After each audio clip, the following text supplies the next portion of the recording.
vous allez bien. Aujourd'hui, nous allons voir les 14 étapes d'une vente immobilière en Vendée. Mais avant, on n'oublie pas de s'abonner à ma chaîne YouTube Emmanuelle Lacombe, mon Adimo. Allez, c'est parti. Soit nous sommes en vente entre particuliers et dans ce cas-là, c'est vous en tant que propriétaire qui réalisez donc les visites.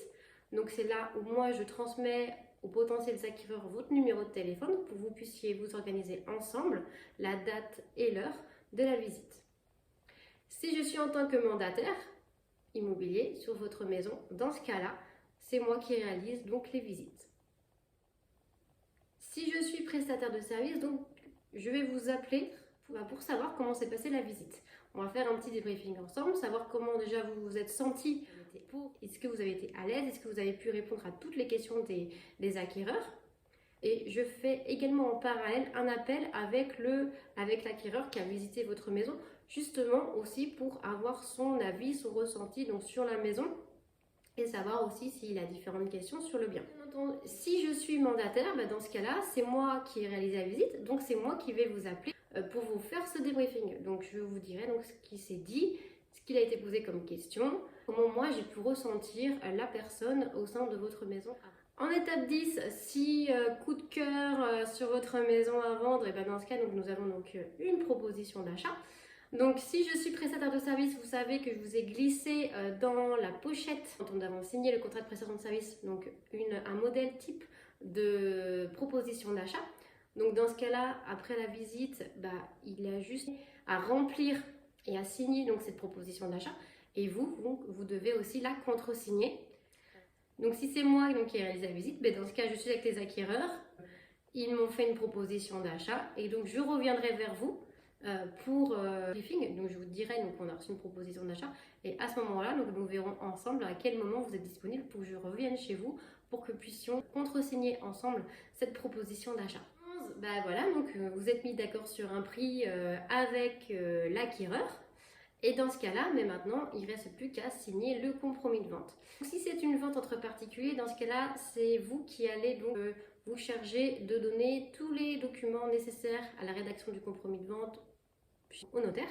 Moi, si je suis mandataire sur cette vente, c'est moi qui vais récupérer tous les documents et qui vais transmettre tous ces documents donc, au notaire pour la rédaction du compromis de vente. Donc en étape 12, là c'est l'obtention du financement donc, des acquéreurs. Nous recevrons donc les offres de prêt émises par la banque pour dire c'est bon, l'argent va être débloqué dans les prochains jours au moment donc, de la signature de l'acte de vente. Étape 13, avant juste de signer l'acte de vente, on fait une dernière visite avec les acquéreurs pour être sûr que le bien est conforme à leurs attentes et lorsqu'ils l'ont visité. Donc si c'est une vente entre particuliers, c'est vous en tant que propriétaire qui allez faire donc, cette dernière visite avec les acquéreurs. Pour tout vérifier, vous allez aussi faire donc, les relevés des compteurs, donc électricité et eau. Et si je suis mandataire sur cette maison, dans ce cas, c'est moi qui fais le dernier tour avec les acquéreurs, je peux répondre à leurs différentes questions juste avant de signer l'acte de vente. Et donc nous relevons ensemble donc, les compteurs eau et électricité. Et ensuite, nous partons ensemble directement donc, à l'office notarial pour signer l'acte de vente. Voilà, donc ce rendez-vous dure environ 1 heure et c'est en gros une relecture du compromis de vente. Et étape 14, la dernière, c'est la remise des clés. Voilà, donc la passation entre propriétaires, vendeurs et les potentiels acquéreurs qui deviennent tout naturellement heureux propriétaires de la maison ou de l'appartement acheté. Et donc moi, pour vous remercier de votre confiance accordée, je vous remets mes petits cadeaux.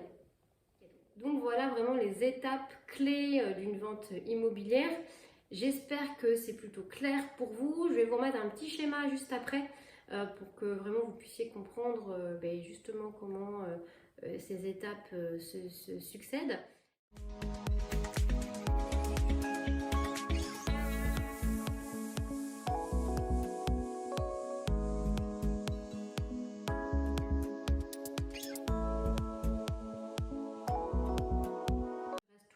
À votre disposition par téléphone, par mail ou par SMS, par message privé.